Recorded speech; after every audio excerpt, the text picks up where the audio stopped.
എന്നാൽ വിശുദ്ധ മത്തായിയുടെ നിങ്ങൾ എനിക്ക് ഭക്ഷണം തന്നു, ഞാൻ നഗ്നനായിരുന്നു നിങ്ങൾ എന്നെ ഉടുപ്പിച്ചു, ഞാൻ രോഗിയായിരുന്നു നിങ്ങൾ എന്നെ സന്ദർശിച്ചു, ഞാൻ പരദേശിയായിരുന്നു നിങ്ങൾ എന്നെ ചേർത്തുകൊണ്ടുവന്ന് നസ്രായക്കാരനെ യേശു അന്ത്യന്യായവിധിയെ കുറിച്ച് കോലാടിനെയും ചെമ്മരിയാടിനെയും തമ്മിൽ വേർതിരിച്ച് അന്ത്യന്യായവിധിയിൽ എന്റെ ഈ ചെറിയ സഹോദരന് ചെയ്തതെല്ലാം എനിക്ക് ചെയ്തു എന്നത് ഇന്ന് ഏറ്റവും അധികം മറക്കുന്നത് ക്രിസ്തീയ നേതാക്കളും ക്രൈസ്തവ രാജ്യങ്ങളുമാണ്. നമ്മളൊന്ന് ഓർത്തു നോക്കിക്കേ, ഈ മണ്ണിൽ നമ്മൾ ജനിച്ചത് നമ്മുടെ തെരഞ്ഞെടുപ്പ് കൊണ്ടല്ല. അമേരിക്കയിൽ ട്രംപ് ജനിച്ചതും ഈ പ്രദേശത്ത് നമ്മൾ ജനിച്ചതും ഇറ്റലിക്കാർ ജനിച്ചതും ഒന്നും ആരുടെയും തെരഞ്ഞെടുപ്പ് കൊണ്ടല്ല. ജനിച്ച വീണ് മണ്ണ് സ്വന്തമായി എന്നത് പ്രകൃതിയുടെ ഒരു നിയമമായതെന്ന് മാത്രം. യഥാർത്ഥത്തിൽ സഹോദരങ്ങളെ, അതിർവരമ്പുകൾ കൊണ്ട് വേലിക്കെട്ടുകൾ കൊണ്ട് ഈ ലോകത്തെ വേർതിരിക്കുവാൻ ആർക്കും അവകാശമില്ല എന്നത് പരമമായ സത്യമാണ്. അതാണ് യഥാർത്ഥത്തിൽ യേശു ക്രിസ്തു ലോകത്തിന് കാണിച്ചു കൊടുത്ത സാഹോദര്യത്തിന്റെയും ദൈവസ്നേഹത്തിന്റെയും അടിസ്ഥാനം. ഇന്ന് മൂല്യങ്ങൾ മാറി അധികാരത്തിനും അവനവന്റേതായ വ്യക്തിപരമായ താല്പര്യത്തിനും നേട്ടങ്ങൾക്ക് വേണ്ടി മതജീവിതം ഉപയുക്തമാക്കുന്നു എന്നതാണ് ഈ കാലഘട്ടത്തിലെ ഏറ്റവും വലിയ പ്രശ്നം. ഞാനൊരു ചെറിയ വേദഭാഗം സുപരിചിതമായ ഒരു സംഭവത്തിൽ നിന്ന്, ഒരു കഥയിൽ നിന്ന് നിങ്ങളുടെ ശ്രദ്ധയിൽ കൊണ്ടുവരികയാണ്. വിശുദ്ധ ലൂക്കോസിന്റെ സുവിശേഷം 15-ാം അധ്യായം 29-ാമത്തെ വാക്യം. വിശുദ്ധ ലൂക്കോസിന്റെ സുവിശേഷം 15-ാം അധ്യായം 29-ാമത്തെ വാക്യം. വാക്യം ഇതാണ്: നീ ഒരിക്കലും എനിക്കൊരു ആട്ടിൻകുട്ടിയെ തന്നിട്ടില്ല. വിശുദ്ധ ലൂക്കോസിന്റെ സുവിശേഷം 15-ാം അധ്യായം 29-ാമത്തെ വാക്യം. ഒരിക്കലും എനിക്കൊരു ആട്ടിൻകുട്ടിയെ തന്നിട്ടില്ല. സഹോദരങ്ങളെ, പ്രബോധന ശുശ്രൂഷയുടെ പ്രഥമ ദിവസമാണ് ഇന്ന്. മനോഹരമായ ദേവാലയം സർവശക്തന്റെ കരുണയാൽ നമുക്ക് ലഭിച്ചു. ഈ വലിയ പള്ളിയുടെ സാഹചര്യങ്ങളും ക്രമീകരണങ്ങളും ഒക്കെ ചിന്തിക്കുമ്പം എന്തെല്ലാം സൗകര്യങ്ങളാണ് വർഷങ്ങളായി ദൈവം തമ്പുരാൻ നമുക്ക് നൽകിയിരിക്കുന്നത്. എന്നാൽ നമ്മെ സംബന്ധിച്ച് ലഭിച്ചിരിക്കുന്ന നന്മകളും സിദ്ധിച്ചിരിക്കുന്ന അവകാശങ്ങളും ദൈവം നൽകിയിരിക്കുന്ന കൃപകളുമല്ല നമ്മുടെ വിഷയം. നമ്മുടെ വിഷയം ഇന്ന് നമ്മുടെ താരതമ്യ ചിന്തയിൽ മറ്റു പലതിനെയും വെച്ച് നമ്മൾ താരതമ്യം ചെയ്തിട്ട് ആ താരതമ്യ ചിന്തയിൽ നമ്മൾ വിളിച്ചു പറയുന്നത് കിട്ടാത്ത പലതിനെയും കുറിച്ചാണ്. ഇവിടെ ഒരു സഹോദരൻ വിലപിക്കുന്നു. എന്തിനെ കുറിച്ചാണ് വിലപിക്കുന്നത് എന്ന് ചോദിച്ചാൽ അതിനൊരു ഉത്തരമുണ്ട്: കിട്ടാത്ത ആട്ടിൻകുട്ടിയെ കുറിച്ച്. എന്നതിനെ കുറിച്ചാണ്? കിട്ടാത്ത ആട്ടിൻകുട്ടിയെ കുറിച്ച്.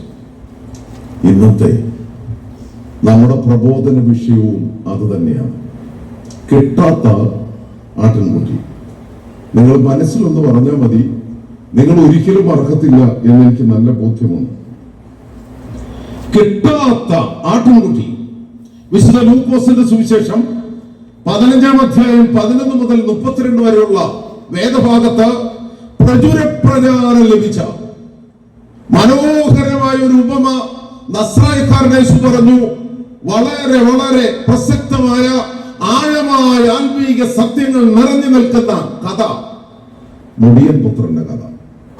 കർത്താവ് ഉദ്ദേശിക്കുന്നത് മാനസാന്തരപ്പെടുന്ന പാപിയെ കുറിച്ച് സ്വർഗം സന്തോഷിക്കുന്നു എന്ന മഹനീയ ആശയം പഠിപ്പിക്കണം. അതാണ് കർത്താവിന്റെ ചിന്ത.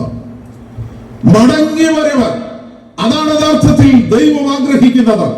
വീണുപോയ മനുഷ്യൻ ദൈവസന്നിധിയിലേക്ക് മടങ്ങി വരുവാൻ സ്വന്തം പുത്രൻ ഏതുമില്ല എന്ന് കരുതി പിതാവ് പുത്രനെ ലോകത്തിലേക്ക് അയച്ചു. അത്രമാത്രം വീണുപോയ മനുഷ്യനെ ദൈവം സ്നേഹിച്ചു. നിത്യനായ ദൈവപുത്രൻ പിതാവിന്റെ മാർവിൽ നിന്ന് ഇറങ്ങി മനുഷ്യരോട് കൂടെ അധിവസിച്ചുകൊണ്ട് വിളിച്ചു പറയുകയാണ്: സഹോദരങ്ങളെ, പിതാവ് ആഗ്രഹിക്കുന്നത് ഒരു മടങ്ങി വരവിനാണ്. അതിനുവേണ്ടി മനോഹരമായ അനേക ഉപമകൾ പറഞ്ഞു. കാണാതെ പോയ ആടിനെ കുറിച്ച് പറഞ്ഞു, കാണാതെ പോയ ചതുർദ്രഹ്മം അത് അന്വേഷിക്കുന്ന സ്ത്രീയെ കുറിച്ച് പറഞ്ഞു. ആ കൂട്ടത്തിൽ പറഞ്ഞതാണ് ഒരു പിതാവിന്റെ 2 പുത്രന്മാർ. ആ 2 പുത്രന്മാരിൽ ഇളയവൻ പിതാവിൽ നിന്ന് തനിക്ക് ലഭിക്കേണ്ടതെല്ലാം വാങ്ങിച്ച് ദൂരദേശത്തേക്ക് യാത്രയായി.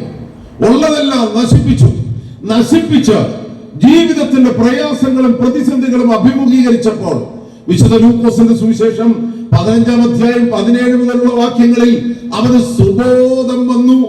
ഭവനത്തെ കുറിച്ച് ചിന്തിച്ചു. എന്റെ വീട്ടിൽ, എന്റെ അപ്പന്റെ ഭവനത്തിൽ വേലക്കാർ എത്രയോ സുഖമായി അതിജീവിക്കുന്നു എന്ന് മനസ്സിലാക്കി അദ്ദേഹം തിരികെ വരുന്നു. തിരികെ വരുമ്പോൾ പിതാവ് അവനെ സ്നേഹത്തോടെ സ്വീകരിക്കുന്നു. അവന് കാലിന് ചെരുപ്പ്, മുഷിഞ്ഞ വസ്ത്രങ്ങൾ മാറ്റി മേൽത്തരം വസ്ത്രം, അവന്റെ കൈവിരലിന് മോതിരം, ഇത് മൂന്നും നൽകി പിതാവ് അവനെ സ്വീകരിച്ചു. വലിയ കാളക്കുട്ടിയെ, കൊഴുത്ത കാളക്കുട്ടിയെ അറുത്ത് ഭവനത്തിൽ വിരുന്ന്, മഹാസന്തോഷം. ഈ സമയത്ത് ഇളയ മകൻ തിരിച്ചു വന്ന് മരണവീടായിരുന്ന വീട്ടിൽ ജീവന്റെ ഒളി പ്രതിധ്വനിക്കുന്ന സമയം. ആ സമയത്താണ് വയലിൽ ജോലി ചെയ്ത മൂത്ത മകൻ തിരികെ വരുന്നത്. വീടാകെ മാറിയിരിക്കുന്നു. അത് കണ്ടിട്ട് മൂത്ത മകൻ, വയലിൽ ജോലി ചെയ്തിരുന്ന മൂത്ത മകൻ, അദ്ദേഹം വന്ന് വീടിന്റെ പുറത്ത് നിന്നുകൊണ്ട് വേലക്കാരനെ വിളിച്ച് വേലക്കാരനോട് ചോദിച്ചു, എന്താണ്, എന്ത് സംഭവിച്ചു? നമ്മുടെ വീടാകെ മാറിയല്ലോ. വേലക്കാരന്റെ മറുപടി വിശുദ്ധ ലൂക്കോസിന്റെ സുവിശേഷം 15-ാം അധ്യായം 27-ാമത്തെ വാക്യം, നിന്റെ സഹോദരൻ വന്നു. സത്യത്തിൽ ഇത്രയും മനോഹരമായ ഒരു വാക്യം ആരും വ്യാഖ്യാനിക്കണ്ട, മനസ്സിലൊന്ന് എഴുതിയിട്ടാൽ മതി. എത്ര മനോഹരമാണ്. വെറും ബാല്യക്കാരൻ പറയുന്ന വാക്ക്, നിന്റെ സഹോദരൻ വന്നു. അതിൽ തന്നെ ക്രൈസ്തവ ജീവിതത്തിന്റെ എല്ലാ അർത്ഥതലങ്ങളും നിറഞ്ഞു നിൽക്കുകയാണ്.